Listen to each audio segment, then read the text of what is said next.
For the first time in 21 years, I will not be preaching on Christmas Day. And if my counting is correct, I think I've preached for 35 Christmases at least over all the years. But I am completing my sabbatical time, taking one final month. And so I hope to do the things that other people do at Christmas time when they are not planning church services and other things. And so as much as I look forward to that kind of respite, that kind of break, I discovered that it was impossible for me to say nothing about Christmas. So I really am glad to be here today on this first Sunday of Advent, because I think 40 years of leading churches at Christmas time is a hard habit to break. There's always something to say. So today we're going to consider, as the conclusion to our series on trying to understand the things that Christians say, we're going to look at what it might mean when Christians say to one another, and to others if you like, Merry Christmas. It's a phrase which came into use in the 16th century when a bishop greeted Oliver Cromwell in a letter with those words. And then it seems to be, I think, people like Charles Dickens included it in some of his writing, and so it became more popular. So I think it's common knowledge that it's not a biblical phrase in any way. And in fact, I think it is important to say that the early church didn't mark or celebrate the birth of Christ for at least the first 300 years after Christ was born. The first record of a Christmas celebration was in the year 336 AD, during the reign of the Emperor Constantine, who is responsible for quite a lot of stuff. Some of it good, but not all of it.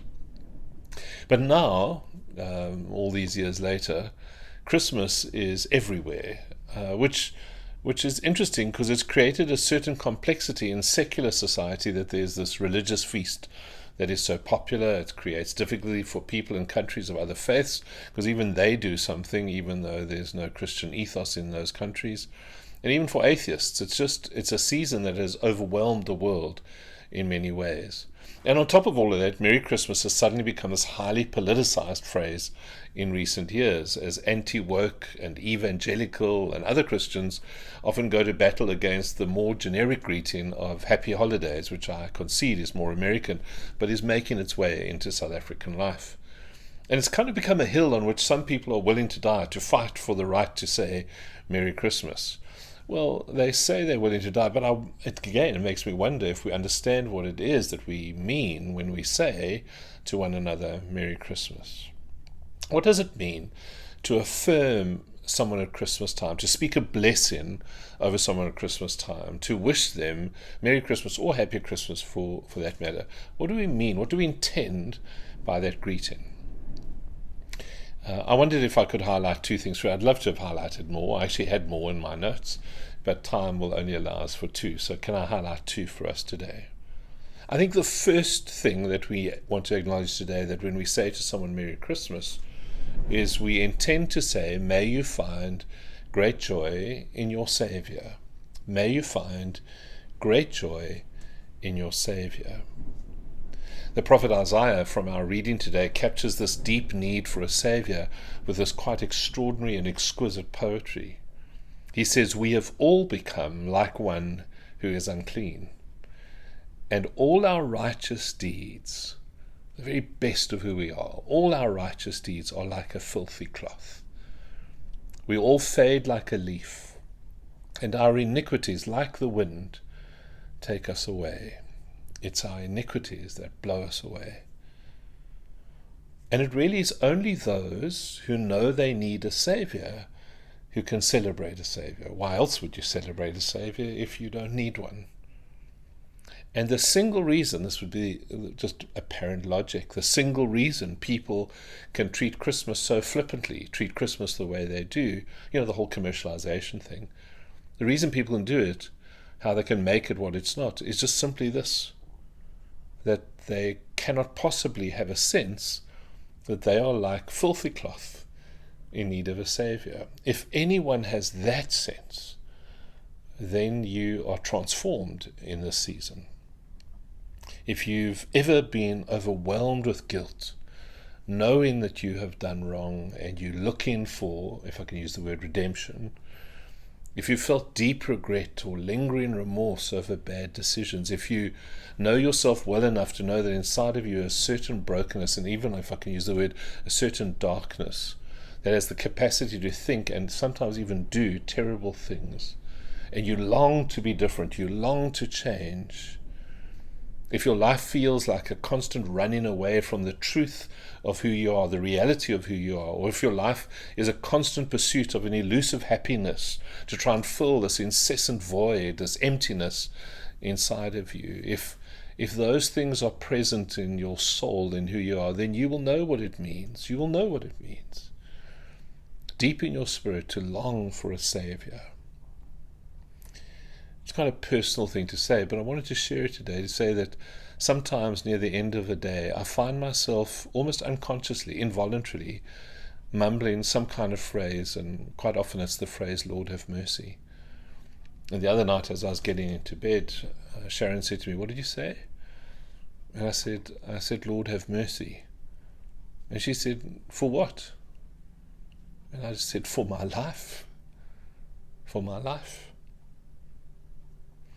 I think it matters that we come to an understanding of how desperately in need we are. And until we do that, until we have a deep, authentic sense of our need of a Savior, I don't know how we could have a Merry Christmas. For the joy, the merriness of that Christmas is rooted in our salvation. So what Christmas does for us is it confronts us. Our passage today started with the words, rend the heavens, tear open the heavens. It confronts us as God opens the heavens. It confronts us with our deep unworthiness. Christmas confronts us again as the proclamation of the Savior is declared. It confronts us of our need of a Savior. And at the same time, as it reminds us of our need of a Savior, Christmas also reminds us of the angels who sing over us, declaring our inestimable worth. That even in our sin, God has given us a Savior, and He is Christ the Lord.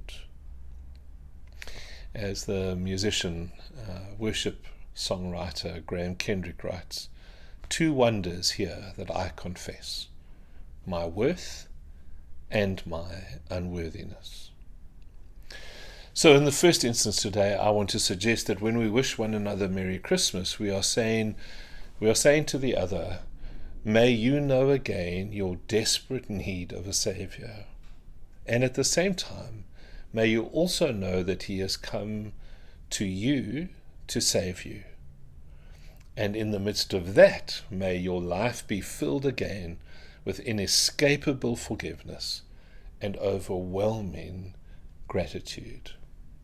I think when people of faith wish one another Merry Christmas, that's some of what we are greeting, that's some of what we're wishing for the other.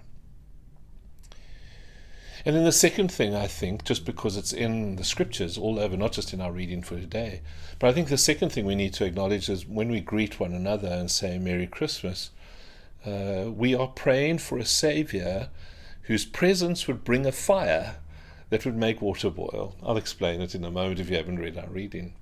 But I think when we greet someone and say Merry Christmas, we are really for them, for ourselves, for the world. We are praying for a Savior whose presence would bring a fire that would make water boil. So Isaiah says in the beginning of our readings, oh, that you would tear open the heavens and come down. And then for what purpose do we want the Lord to tear open the heavens and come down? The prophet says, so that the mountains would quake at your presence, as when fire kindles brushwood and the fire causes water to boil. To make your name known to your adversaries, to your enemies, so that the nations might tremble at your presence. Tear open the heavens, so that the nations will tremble at your presence. I've always been struck by the intensely political nature of the Gospels. They really are. It's the whole context of the writing of the Gospels. But the Christmas story is especially filled with these political dynamics. So is Easter, but Christmas, I think, even more so. Oh, you'll remember in Luke's Gospel when Mary hears that she is to bear the Son of God, she's told that he will be a ruler. That's a very political word, if you like. And she's told that of his kingdom there will be no end. That too you can hear the language. And then Mary sings that great famous song of praise. And as she sings, she declares that God has done great things for her. And then she describes the nature of the God whose Son she will bear.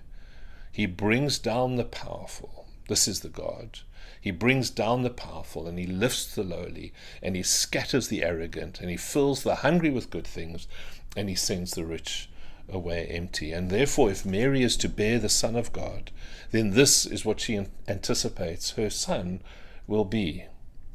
He will be an underminer of the powerful. He will be a scatterer of the arrogant, and he will be a filler of the hungry. I'm not making this stuff up. This is in the scriptures. I think it's also significant, if you understand how the Bible was written, that the Gospels were written 70 years or more after the birth of Jesus. The earliest Gospel was probably written around 70 AD. And these Gospel writers are careful to include in their writing, in the telling of the story of Jesus, they're careful to include the political disruption that Jesus brings, the political disruption around his birth. 70 years on from the birth of Jesus, the story of Herod is still a central character in the writing of the Christmas story for the Gospel writers. Because when the Gospels were being written, the church was still, this early young church was still dealing with power-mad emperors, not the same people, but the same kind of people at the time of when Jesus was born. And so the Gospel stories are written quite deliberately as a warning to all Herods, to all emperors, to all leaders in that way, to all the powerful, to all those, for that matter, who hold sway over the lives of others. Whether it's the boss of a small business or a large corporation, whether it's a bishop or a priest or a prince, whether it's presidents or ministers of the gospel, Methodist ministers, circuit stewards, society stewards of the Methodist Church, to all of us, the Christmas story comes as a warning to the powerful. I mean this earnestly. If I were in the South African government, any government for that matter, but we're South Africans, so we'll talk South African today. If I were in the South African government, I would tremble at Christmas time for the corrupt, captured abuse that this government has unleashed on our country. The Gospels assure us will not go unnoticed by the Son of Man. It will not go unnoticed. Mary's song assures us he will bring down the powerful, and he will lift up the lowly. And we in the church have to be careful about pointing fingers at government, because we don't have any ground to stand on. I know I speak of this, and I know it's not our own country, but it does matter, because it describes the thing that the Christmas story warns us of.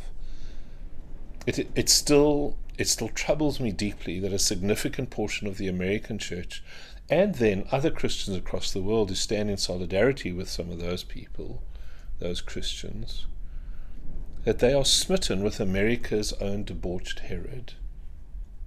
And it is a great irony that country, which is perhaps the greatest celebrator of Christmas across the world, still seems to miss, the church community still seems to miss the stark warning of the Christmas story, which is quite clear. If you read the story of the Magi, it's a story of don't follow Herod.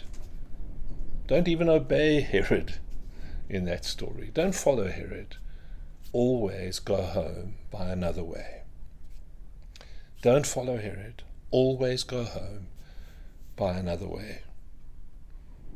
A little closer to home, our own denomination still wrestles with her attachment to titles and to the vestments, the clothing of power, and to what appears to me to be an insufficiency of servant leaders. And it's a sincere question for the people to whom I'm grateful to belong. My question is, how do we celebrate the birth of a baby who was cradled in the feeding trough of an animal shelter, who grew up then to become a homeless man of no earthly wealth? How do we, the followers of that one, how do we glory in our purple shirts and our white cassocks and cling to the title of bishop even years after we have ceased to be an overseer of God's people? What is it in us that longs so deeply for Herod's power? This is what the Christmas Jesus said when he grew up. He said, you know that the rulers of the Gentiles lord it over them, and their great ones are tyrants over them. And then this this incisive word, it will not be so among you. It will not be so among you.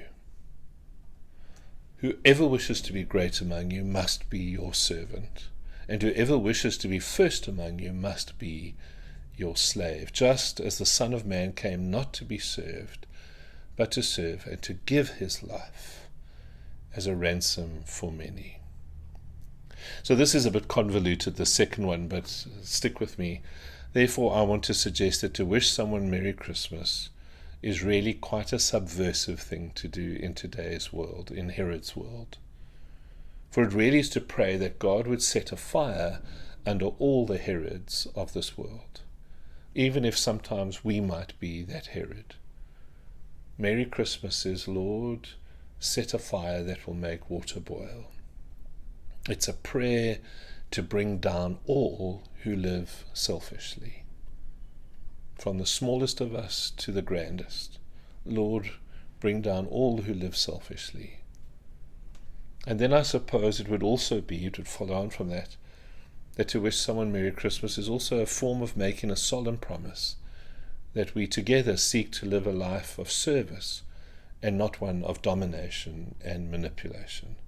It's a kind of a commitment to honor the one whom we celebrate, to not live a life of domination and manipulation, but a life of service. As St. Francis prayed, I think to say Merry Christmas is another way of saying, brother, sister, let me serve you.